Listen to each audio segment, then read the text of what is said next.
Was wissen Sie, liebe Zuschauer, über Wettermanipulation? ¿Qué saben ustedes, queridos telespectadores, sobre la manipulación meteorológica?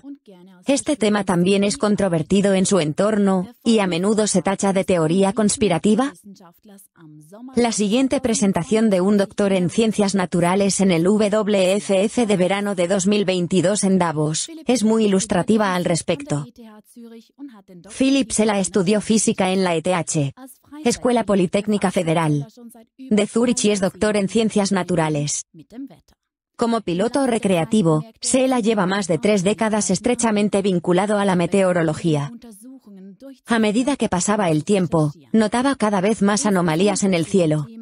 Comenzó a realizar sus propias investigaciones. En particular, sobre los temas SRM, gestión de la radiación solar, SAI, inyección de aerosoles estratosféricos, y ARP, proyecto de investigación auroral activa de alta frecuencia. Antiguo profesor universitario, Sela trabajó durante muchos años en el campo de las patentes. Por eso conoce muy bien esta zona. Gracias a sus investigaciones, ha encontrado unas 1000 patentes de tecnologías de manipulación del clima, que se remontan a 1892. La siguiente presentación no pretende infundir miedo. La manipulación del clima se produce con o sin nuestro conocimiento. Más bien, la revelación de hechos pretende contrarrestar la negación de estos sucesos y aportar argumentos basados en hechos. Por lo tanto, difunda este vídeo entre la gente ignorante pero que busca la verdad.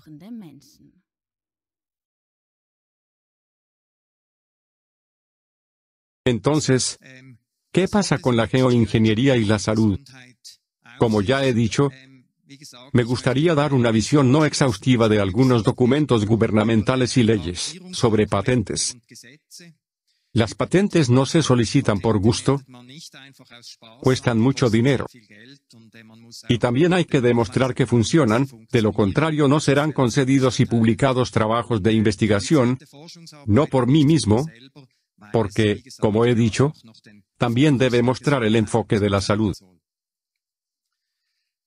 Como ya he dicho, es solo una visión general, estoy investigando casi constantemente. No pretendo dar aquí una conferencia científica, en el sentido de un congreso científico, en cuanto a estructura y demás, pero como he dicho, es una visión general. Y, por supuesto, también puedo equivocarme, cometer errores o citar algo que quizás esté en terreno inestable, me gustaría decirlo de antemano. ¿Qué es la geoingeniería? La señora Weiselt ha mencionado antes los chemtrails.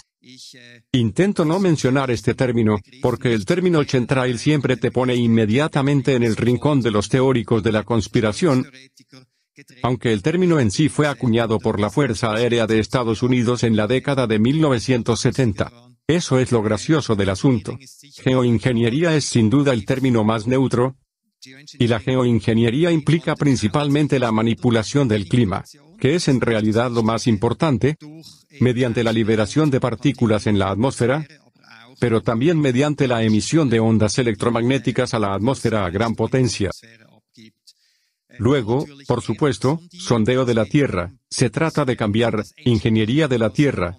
Geo, la Tierra. En otras palabras, sondean en busca de cavidades, depósitos de petróleo, gas, etc. Y en realidad se puede, casi no quería creerlo al principio, en realidad se puede desencadenar artificialmente terremotos con estas actividades. Y en última instancia, también se puede manipular el campo magnético de la Tierra, especialmente con estos rayos electromagnéticos antes mencionados.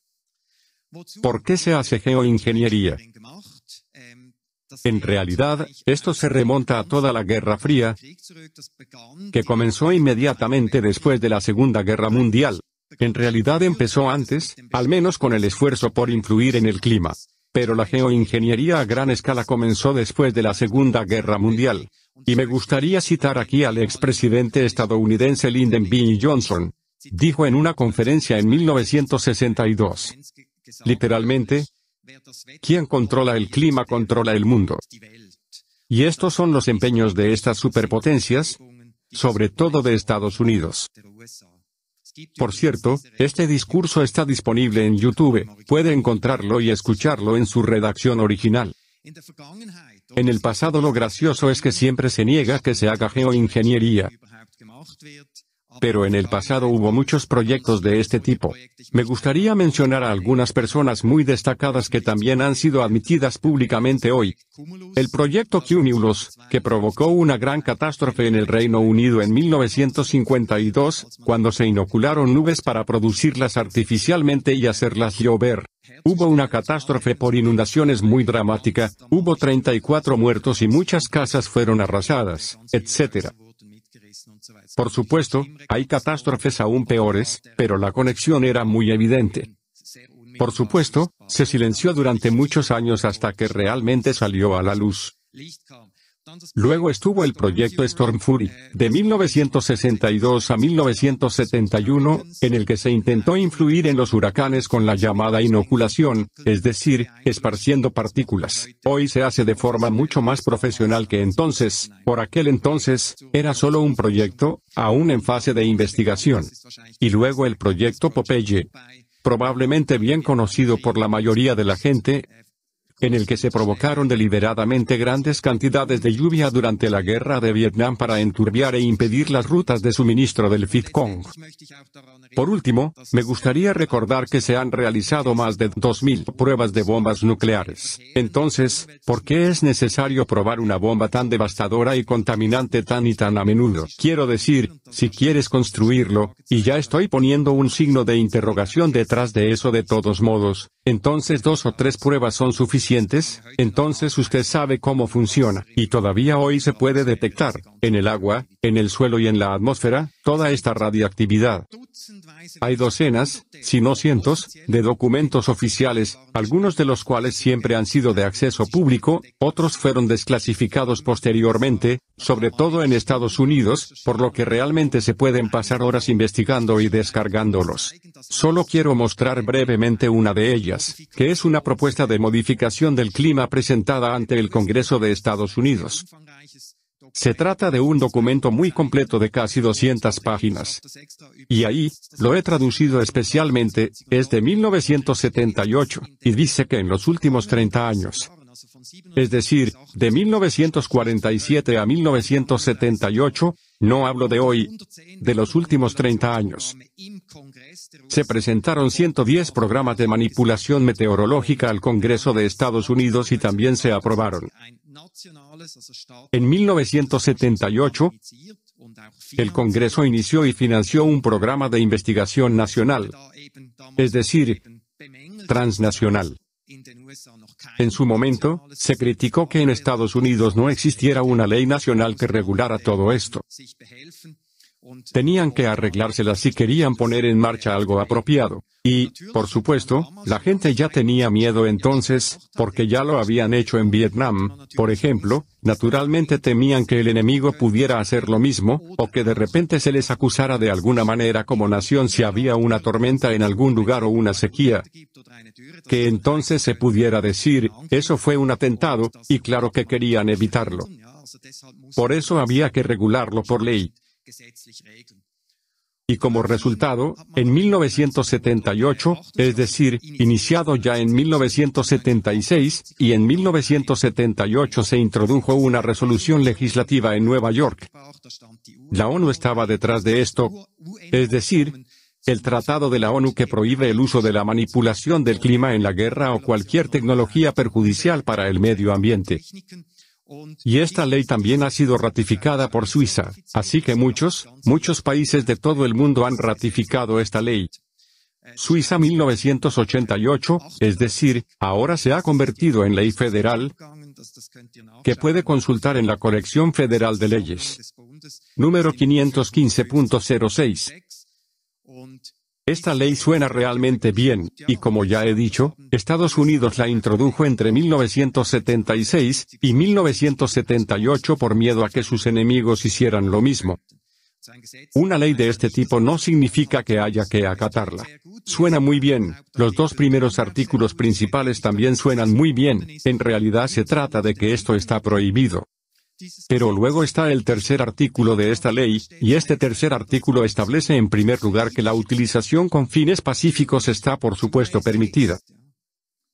Sin embargo, no se define cuáles son los fines pacíficos. Y luego hay un segundo subartículo en este artículo 3, y dice que los estados contratantes incluso se comprometen a apoyar esto, participar en el intercambio de conocimientos, participar financieramente en él. No tienen que participar activamente, pero deben apoyarlo y hacer una contribución. Y luego está la guinda del pastel, porque hay un supuesto acuerdo sobre este artículo 3, y dice que no trata la cuestión de si tal tecnología modificadora del medio ambiente viola o no las disposiciones aplicables del derecho internacional.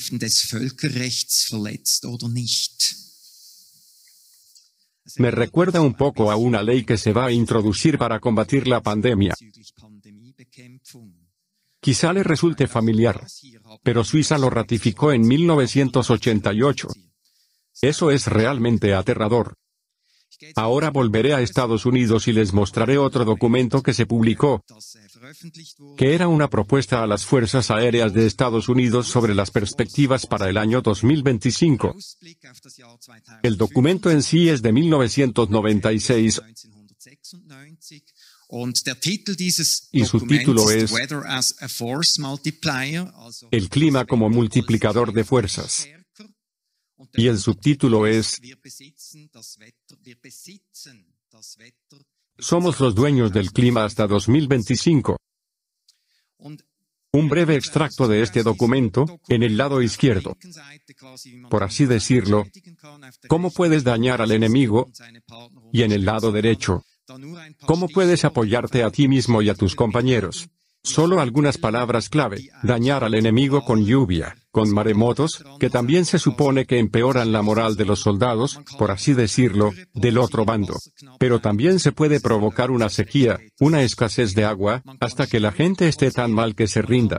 Puedes provocar tormentas, puedes manipular la ionosfera. Volveré sobre esto más adelante, de tal manera que el enemigo ya no pueda establecer comunicaciones por radio, o con los radares prácticamente ya no puedas ver tus propios aviones. Puedes dejar que la niebla y las nubes se disipen para que el enemigo no pueda esconderse, o puedes formarlas para sorprender al enemigo. Y también puedes reconocer si el propio enemigo utiliza o no esas técnicas. Y nuestras propias prácticas son prácticamente lo contrario. Sí, por lo que si usted mismo tiene un gran transporte, se asegura de que no hay lluvia, que las carreteras están secas, tormentas según sea necesario, también optimizar la ionosfera si usted mismo necesita señales de radar y necesita buenas conexiones de radio, y así sucesivamente.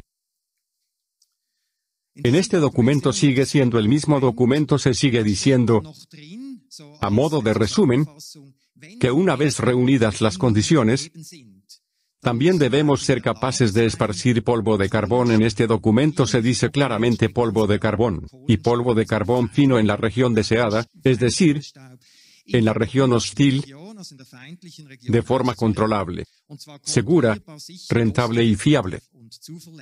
Se evaluaron métodos y afirma que ya se han estudiado innumerables técnicas de pulverización.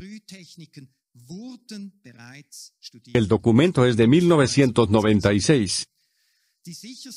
El método más seguro y barato es un tipo de postcombustión para motores a reacción, es decir, un dispositivo de inyección instalado detrás del motor para inyectar este polvo de carbón en el chorro de escape. Y mientras el avión vuela por esta zona, se activa o puede volver a desactivarse.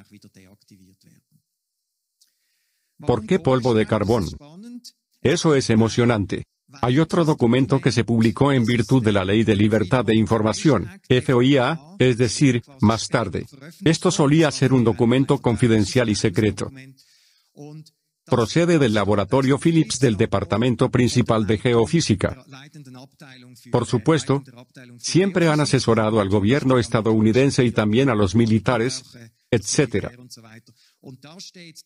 Dice cómo se puede aumentar la lluvia, disminuir la lluvia, aumentar los cirros, Es decir, estas nubes de velo que tenemos ahora todo el tiempo simplemente no son naturales, pero las tenemos o cómo se puede disipar la niebla. Y todo el asunto, que es solo el capítulo 4, lo he sacado, por así decirlo, con el carbono negro. La modificación del clima con el carbono negro se establece claramente allí. Me lo saltaré. Hay muchísimos documentos de este tipo.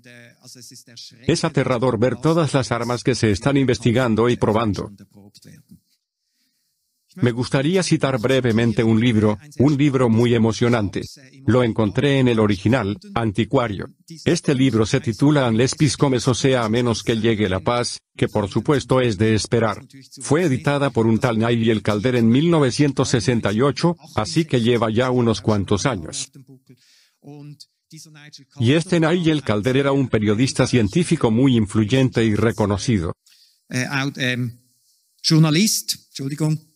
Y ha pedido a destacados asesores militares y científicos de primera fila que contribuyan cada uno con un capítulo a este libro sobre su trabajo.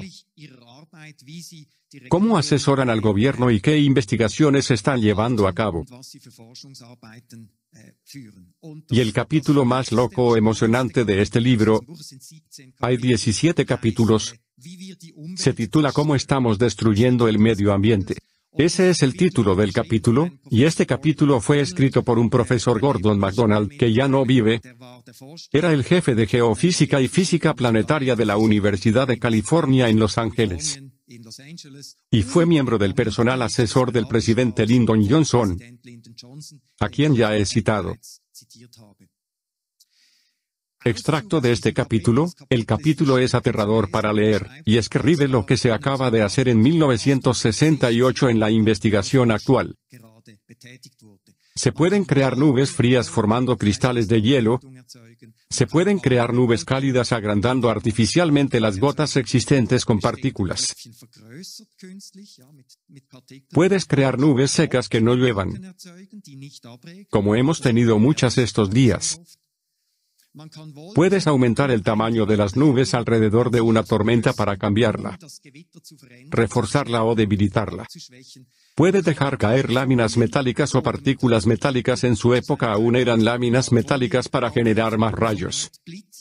Es decir, el rayo, que también se produce sin que llueva, sin que truene. Esto también lo sabemos muy bien. Se pueden crear huracanes, se puede impedir la evaporación de las superficies de agua con capas de polímeros para que no haya nubes, aunque aumente la temperatura. En realidad, se evaporaría más agua. Puede cambiar el clima global, y escribe que lo hace de forma natural, por lo que puede ocultar bien estas actividades. Nadie se dará cuenta de si es natural o si hay alguien detrás. Eso no es todo, tengo una segunda página. Se pueden crear agujeros de ozono. 1968, para hacer cuentas. Hay un gran truco para llevar a cabo una detonación nuclear, una prueba de detonación nuclear subterránea bajo la capa de hielo de la Antártida. La capa de hielo de la Antártida tiene unos 100 kilómetros de espesor, lo que supone una cantidad increíble de hielo. Entonces se produce una película de agua por el calor bajo esta capa de hielo, y gran parte de este hielo se deslizará hacia el mar como en un tobogán. Esto podría provocar una edad de hielo global. Esto es relativamente sencillo. Puedes volar franjas costeras y provocar un tsunami. No sé quién sabía lo que era un tsunami en 1968. Tengo que admitir que solo lo conozco desde 2006, aunque antes estudié física. Pero no conocía los tsunamis. Los terremotos pueden generarse activando la capa de agua, que se encuentra a unos 10 kilómetros de profundidad bajo tierra. Esto está muy cerca del llamado punto triple. No quiero entrar ahora en detalle en los estados de agregación del agua, por razones de tiempo. Cerca del punto triple significa donde el agua es más densa, donde puede entrar en transición con relativa rapidez, en forma de agua sobreenfriada o vapor, etc. Cuando se oye que un terremoto tuvo su epicentro a 10 kilómetros de profundidad, hay que estar siempre alerta. Lo emocionante es que todas las grandes catástrofes, como la de Fukushima, cuyo epicentro se situó a 10 kilómetros de profundidad. No puedo probar nada, pero es una coincidencia interesante. Puedes redirigir la corriente en chorro. Lo mostraré brevemente más adelante. Para los que no sepan lo que es la corriente en chorro, se trata de vientos fuertes a unos 10 kilómetros de altura que dan la vuelta al mundo entero. Puedes desencadenar tornados. Creo que ya lo mencioné en la página anterior. Y la conclusión de este capítulo del libro del profesor McDonald es que se pueden reconocer y explotar las inestabilidades en la Tierra. En otras palabras, cuando algo está siempre al límite, basta con ponerle un poco de energía para poder dirigirlo en una dirección u otra. Y por último, también habla del control mental, que las ondas electromagnéticas pueden ser usadas para ejercer control mental sobre la humanidad. Creo que esto también está saliendo cada vez más a la superficie, que en realidad se ha investigado intensamente durante décadas. También hay muchas patentes al respecto. Es aterrador lo que ya se ha hecho, especialmente en el programa MK Ultra, por ejemplo. También se utiliza para el bien. Se mide mediante electroencefalogramas, EEG. Se mide qué ondas cerebrales hay en cada estado. Y luego puedes reproducirlo y llevar a la gente a estados muy especiales. No entraré en detalles, una vez más por razones de tiempo. Es un barril enorme, no puedo abrirlo todo. En 1999, el Consejo de Europa elaboró un informe de 35 páginas. Una comisión especial del Consejo de Europa. Se trata del llamado Proyecto ARP. Con dos Se trata del Programa de Investigación Auroral Activa de Alta Frecuencia. Es un programa de investigación de auroras boreales. Tiene lugar en Alaska. Ahora hay estaciones como esta en casi todo el mundo. Por supuesto, se trata de estaciones de investigación entre comillas. Volveré sobre lo que es más tarde. Se trata de sistemas de manipulación de la ionosfera. La ionosfera es una parte muy alta de nuestra atmósfera. A partir de unos 80 kilómetros. Está ionizado porque allí tenemos constantemente cargas eléctricas que son ionizadas por el viento solar y luego desviadas. Allí arriba, una corriente fluye constantemente a través de este plasma. Allí arriba es eléctrico y, por supuesto, se pueden manipular las cosas especialmente bien. El Consejo de Europa o la Comisión escriben que forma parte de las armas electromagnéticas y representa una amenaza altamente peligrosa para todo el medio ambiente y, por supuesto, para la salud humana, ya que el proyecto pretende penetrar en la zona energética altamente sensible de toda la biosfera. Así que no solo en la ionosfera, sino también aquí abajo. Es una actividad extremadamente peligrosa. En la actualidad existen muchas estaciones emisoras de ondas de radio de este tipo y, sin duda, repercuten en la salud de todos nosotros. Acabo de llegar a este proyecto ARP y la patente básica para ello se concedió en 1987. El título es Cambio de una región de la atmósfera, la ionosfera o la magnetosfera. La magnetosfera está aún más arriba que la ionosfera. La ionosfera es nuestro cinturón magnético protector, que está directamente conectado al campo magnético de la Tierra, y se orienta alrededor del mundo en una especie de forma de toroide. En este sentido, como decía al principio, se puede manipular el campo magnético terrestre. La patente dice que se puede calentar plasma. Esto lo empuja hacia arriba y luego hay un vacío donde ha subido. Cuando caliento el aire y sube, tengo una presión negativa en el fondo. Esto provoca un movimiento horizontal, es decir, viento. También puedo utilizar esta radiación electromagnética para confundir, desviar o incluso destruir un misil. Se trata de un sistema de armamento. Es la guerra de las estrellas propagada por Estados Unidos en los años 90. La misma patente indica también que la concentración de ozono o nitrógeno puede modificarse. Puede cambiar la concentración de dióxido de carbono. El monóxido de carbono, aún más peligroso. Los óxidos de nitrógeno y otras sustancias pueden concentrarse o diluirse para gestionar los flujos medioambientales. También afirma que el campo magnético terrestre puede reducirse o incluso desconectarse. El objetivo es, por supuesto, desviar misiles, pero no solo eso. Y lo que es realmente una locura es que se pueden manipular estas partículas plasmáticas, que están en lo alto de la atmósfera, para que formen una lente óptica. Y se pueda enfocar un rayo de luz solar hacia un punto de la Tierra. Es posible que muchos de ustedes ya hayan intentado encender yesca con una lupa. Hice mucho de eso en mi infancia. Entonces se puede hacer a gran escala. Palabra clave: incendios forestales u otros incendios o problemas de calor, etc. Este es el aspecto original de un bosque de antenas en Alaska. Se trata de antenas diagonales cruzadas, es decir, las típicas antenas de radio. Con estas antenas se pueden generar frecuencias de 30 kHz a 300 MHz. Son las típicas ondas de radio. Lo que he explicado antes se parece a esto. La parte superior de la atmósfera es empujada a la altura de la ionosfera. Esto crea una presión negativa. Se produce entonces un movimiento horizontal y el correspondiente movimiento del viento. Si se convierten estas frecuencias que he mencionado antes de ARP a la longitud de onda, si nos fijamos en la onda hertziana, entonces se obtienen longitudes de onda entre 10 metros y 15 kilómetros. Una vaguada de ondas, un abultamiento de ondas, es la mitad de esto, es decir, de 5 metros a 7,5 kilómetros cuando se ven formaciones nubosas como esta. Hay que preguntarse si se trata de ondas estacionarias de un valle Föhn, si se ve esto en la meseta central o incluso en el sur de Alemania, o si no hay otra excitación detrás. Eso es exactamente lo que me parece a mí.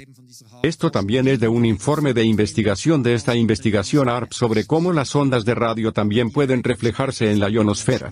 Al ser conductor de la electricidad, puede utilizarse como espejo y proporcionar una vigilancia por radar y una comunicación por radio mucho mejores. He aquí también un extracto de un trabajo de investigación. Aquí se puede ver que hay diferentes capas conductoras. Naturalmente, solo tienes la ionosfera que conduce. Todavía hay capas conductoras aquí abajo. ¿Cómo se consigue esto? Esparciendo partículas conductoras más abajo en la atmósfera. Son muy útiles para lograr ciertos efectos con estas ondas ARP.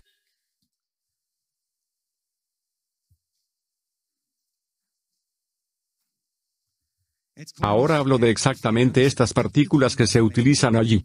Les traigo aquí otra patente. Es una patente muy antigua que se concedió en 1966. Y a la Marina estadounidense, no a una empresa privada, sino al Estado. Me gustaría mencionar que en aquella época, según la ley de patentes estadounidense, una patente podía mantenerse un máximo de 17 años. Pero eso cuesta mucho. Cuanto más antigua es una patente, más hay que pagar para mantenerla protegida. Así que se pagó durante los 17 años. Esta patente, a pesar de ser tan antigua, me parece muy relevante. Es un ejemplo de docenas, si no cientos de patentes, una mezcla metálica para producir humo higroscópico. Así que un humo que atrae el agua, atrae el vapor de agua. Y como dice, necesitas una mezcla metálica, y contiene lo siguiente. Por favor, agárrate fuerte. Carbonatos de litio, sodio, potasio, cesio, rubidio, calcio, magnesio, estroncio y carbonatos de bario, así como mezclas de los mismos. Además, metales ligeros como el aluminio, el magnesio, el zinc o el circonio, o sus mezclas. También un agente oxidante inorgánico como nitratos, percloratos de sodio, litio, potasio, calcio, bario y estroncio. Y luego, además, un compuesto polihalógeno, luego hablaré de ello, como el hexacloroetano o el octacloropropano, fue patentado, concedido y mantenido durante 17 años por la Marina estadounidense. Otra de esas patentes dice que se pueden desplegar partículas Welsbach estratosféricas para reducir el calentamiento global. Ya se habían subido al carro del cambio climático en 1991. Welsbach era un investigador, de ahí la partícula Welsbach. Esta es una de las personas que se le ocurrió esa idea. Solo muestro esto porque aquí dice que el óxido de aluminio o el óxido de torio son los más adecuados. El aluminio ya se ha mencionado como uno de los contaminantes más comunes en la atmósfera actual. Hay muchas patentes, incluida una que dice que se pueden introducir partículas parecidas a la arena en la atmósfera superior. Es relativamente fácil convertir un Boeing 737 para transportar 25 toneladas de carga a una altitud de 18.000 metros. Esta patente se concedió en 2018. También afirma que las partículas permanecen a esta altura en la atmósfera durante unos 2 años. Les mostraré otra, espero que no sea demasiado aburrida. Se trata de una patente de la empresa Heltech Solutions. Hay innumerables videos en YouTube sobre esto. Se llaman Persiguiendo huracanes. Filmaron desde aviones cómo reforzaban o debilitaban los huracanes. Han inventado algo realmente genial, un polímero, es decir, un compuesto plástico. Se pulveriza en una nube, la nube se seca y entonces cae un gel del cielo. Esto también puede evitar la lluvia. Y volviendo al aspecto sanitario, en 2015 se concedió otra patente relativamente nueva a un bufete de abogados. Esto suele ser señal de que los inventores o los verdaderos propietarios quieren permanecer en el anonimato. Aquí dice que se trata de un sistema de aplicación voladora de mosquitos tóxicos mediante drones, es decir, vehículos aéreos no tripulados. Si te fijas en las figuras de la patente, puede que aquí no las veas tan bien, lo he agrandado especialmente. No he puesto eso, esa es la figura de la patente ahí con el cráneo en la carga del dron. Cada vez se oye y se lee más en los principales medios de comunicación sobre lo que realmente se está haciendo. Pero siempre dicen que no se está haciendo, que deberíamos, que es urgente por el cambio climático. Eso es una estafa aún mayor que Corona, pero tampoco puedo abrir ese barril por falta de tiempo. En cualquier caso, hay un libro muy interesante del profesor David Kiss. No recomiendo comprarlo, pero si alguien está interesado, puedo facilitar extractos del mismo. Lo tengo, A Case for Climate Engineering, es decir, argumentos a favor de la ingeniería climática, así que tenemos que hacer ingeniería climática. En mi opinión, actualmente es el líder de la investigación en geoingeniería, que por supuesto siempre dice que no se está haciendo. Sabemos exactamente cómo hacerlo, pero no se hace. Son todos teóricos de la conspiración, afirma. Describe con detalle que quiere reunir micropartículas de 5 nanómetros de óxido de aluminio, 30 nanómetros de aluminio metálico, es decir, puro, y luego 15 nanómetros de titanato de bario, como un sándwich, porque reflejarían de forma óptima la luz solar al espacio. También hay otro libro, del que quizá ya haya oído, ¿Cómo podemos evitar la catástrofe climática?, de un tal Bill Gates. Desde luego, no recomiendo comprarlo. Simplemente afirma que se trata de una inversión que merece mucho la pena. No diré nada más al respecto. Me referiré ahora a los efectos sobre la salud, porque esa es la cuestión central. Entonces, cenizas volantes. Anteriormente había mostrado documentos que mencionaban el polvo de carbón. Las cenizas volantes como factor de riesgo de cáncer de pulmón. Se trata de un artículo de revisión, es decir, un artículo que resume muchos trabajos de investigación. Apareció en la revista de Avances en Medicina e Investigación Médica. Se ha demostrado que los silicatos de aluminio, el óxido de hierro, la magnetita, los radionucleidos, es decir, los nucleidos radiactivos, incluso los emisores alfa, que son los más peligrosos si se respiran, el silicio puro no es sano, el arsénico, también conocido como veneno, cadmio y cromo están presentes, por lo que claramente pueden causar aumento de cáncer de pulmón o aumento del estrés celular oxidativo, citotoxicidad, es decir, toxicidad celular, y genotoxicidad, por lo que también alteran el genoma. El amianto o asbesto es interesante, todo el mundo lo conoce como una sustancia muy tóxica. Se trata de un silicato fibroso que también contiene mucho óxido de hierro en la llamada forma biodisponible. Sabemos los graves casos de cáncer de pulmón que ha provocado. Otro estudio de revisión de 2019, también de la revista de Avances en Medicina e Investigación Médica. La exposición a nanopartículas de óxido de hierro conduce a enfermedades del corazón, también porque el estrés oxidativo se produce de nuevo. Este artículo afirma que la exposición al óxido de hierro también puede provocar enfermedades cardíacas. Los autores de este estudio, un tal Marvin Herndon, que trabaja muy intensamente en este tema, junto con otros colegas, escriben también en este artículo que es esencial acabar con la geoingeniería mediante la dispersión de aerosoles, especialmente cenizas volantes, polvo de ceniza muy fino, para no destruir toda la biosfera. Por cierto, esta es una de las pocas fotos que no hice yo, es de Lilian Anselmet y de Aufrecht Bern. Muchas gracias por ponerla a disposición. Creo que son imágenes increíbles de nubes que vio en la zona de Berna. Otro estudio de 2017 afirma que la contaminación de la biosfera por mercurio está aumentando masivamente, y que esto también debe ser consecuencia de la manipulación del clima. Este artículo se publicó en el Revista Internacional de Geografía, Medio Ambiente y Ciencias de la Tierra. Era un estudio, no una revisión. Se utilizó la espectrometría de masas para medir el agua de lluvia y la nieve. Se midieron niveles de mercurio extremadamente altos, de 2 microgramos por gramo.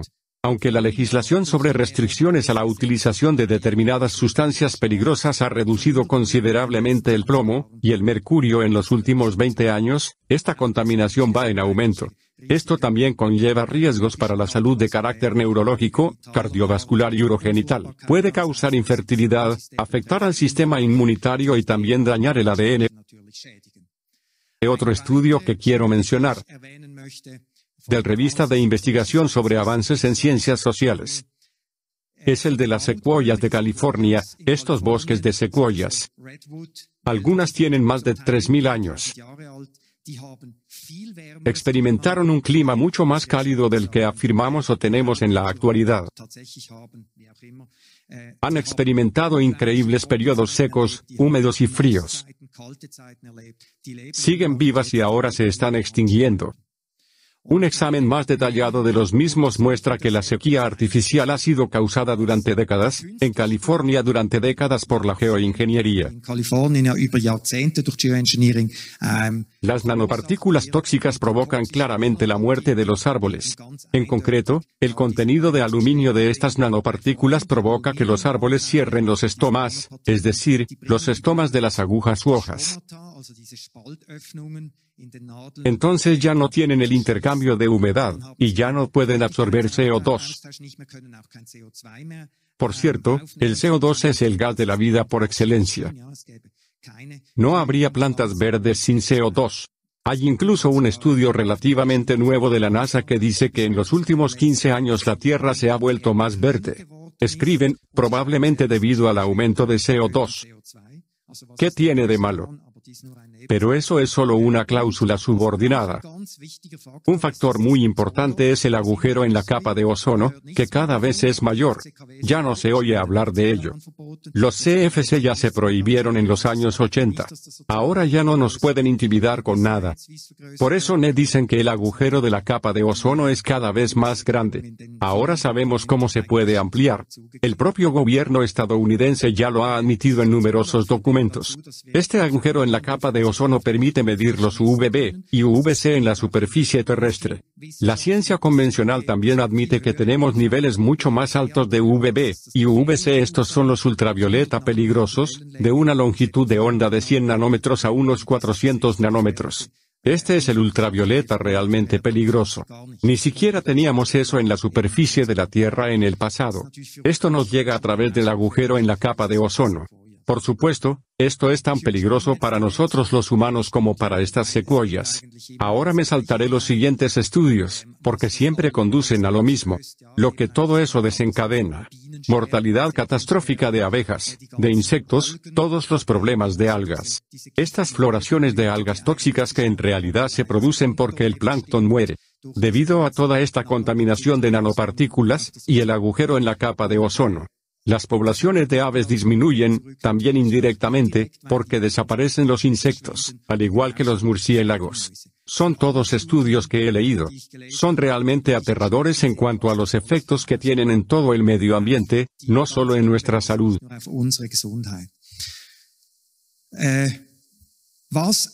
Lo que podría ser un motor importante de todas estas emisiones de partículas. Todavía no puedo decir si solo los aviones, como se describe en la patente, se están convirtiendo a solo pulverizar. B-77 con 25 toneladas de tanques. ¿O todos los aviones de pasajeros también rocian? No estoy seguro. Sospecho, pero es solo una suposición, que ambas cosas se están haciendo en paralelo. El actual combustible de la OTAN Jet Propulsive 8, JP-8, contiene un número increíblemente elevado de aditivos peligrosos. La OTAN no dice a sus Estados miembros cuáles son todos estos aditivos. Proporcionan protección contra heladas, protección contra explosiones y buena resistencia al almacenamiento y a la temperatura. Puede utilizarse tanto en regiones árticas como en el desierto. También puede utilizarse para alimentar una cocina de camping, un barco o un avión. Eso necesita aditivos sin fin. Hay un estudio muy bueno de Marion Han. También se puede encontrar en Internet. Ella misma enfermó porque vivía cerca de una base aérea. Puede demostrar muy bien que tiene que achacárselo al JP-8. Aquí puede ver que he encontrado docenas de documentos de investigación militar de las Fuerzas Aéreas estadounidenses. Aquí hay un ejemplo de un trabajo de investigación.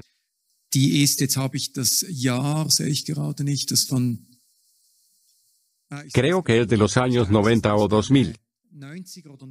En cualquier caso, el combustible fue analizado aquí en las Fuerzas Aéreas estadounidenses. En este JP-8 se detectó aluminio, bario, berilo, plomo, cadmio, cromo, cobalto, hierro, cobre, molibdeno, sodio, níquel, estroncio, titanio, vanadio, zinc y estaño. Y luego, por supuesto, están los óxidos de todos estos metales, y también los hidrocarburos aromáticos policíclicos como los naftenos y el naftaleno alquil sustituido, todos ellos aditivos increíblemente saludables. Y si nos fijamos en este combustible de la OTAN ahora, es militar. Hay un sistema de oleoductos en Europa y esta imagen es de Wikipedia. Todo lo que he escrito aquí está sacado de Wikipedia. No suelo citar Wikipedia porque la mayor parte no es cierta. Pero aquí está esta foto de los años 70. Curiosamente, no la han actualizado. Y aquí puede ver este sistema de tuberías por toda Europa. Suiza aún no está incluida.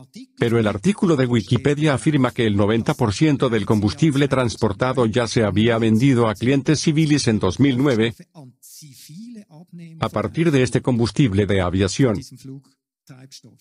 Y entre los mayores clientes civiles figuran los aeropuertos de Frankfurt, Colonia, Bonn, Zúrich y Múnich. Combustible de la OTAN para aviones civiles. En 2016 se vendieron 12 millones de metros cúbicos a clientes civiles en Europa. Antes he dicho que los principales medios de comunicación también publican cada vez más artículos sobre este tema y luego dice que sí, que no puede ser. Otro artículo que ocupó titulares increíbles en los principales medios de comunicación hace 15 días. En todas partes, incluyendo SRF, Watson, incluso en el mundo de habla inglés, etc. Se dijo que el agua de lluvia ya no tiene calidad de agua potable en ningún lugar del planeta. Incluso en la Antártida o en las tierras altas del Tíbet, sigue siendo 14 veces superior al límite establecido por la Agencia de Protección del Medio Ambiente de Estados Unidos. Y sobre todo se trata de los llamados PFAS, y PFOA se trata de hidrocarburos polifluorados y perfluorados, es decir, hidrocarburos que contienen flúor.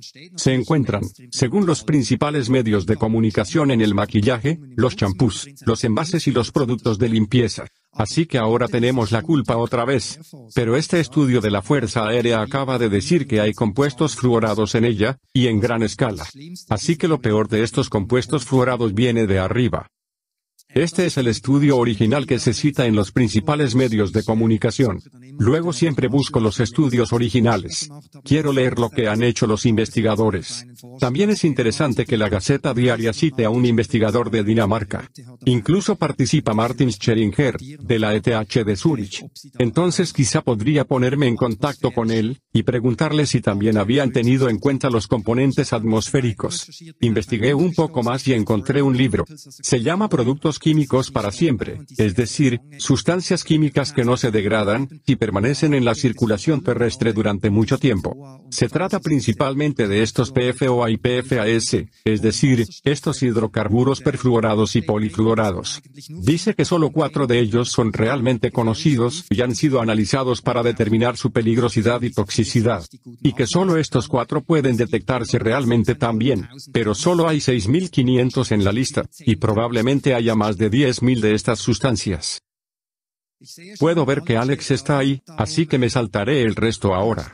Me hubiera gustado mencionar muy brevemente que las radiaciones no ionizantes y los campos electromagnéticos también pueden provocar alteraciones genéticas de carácter indirecto. Pero sé que viene otro orador, así que puedo saltármelo con la conciencia tranquila.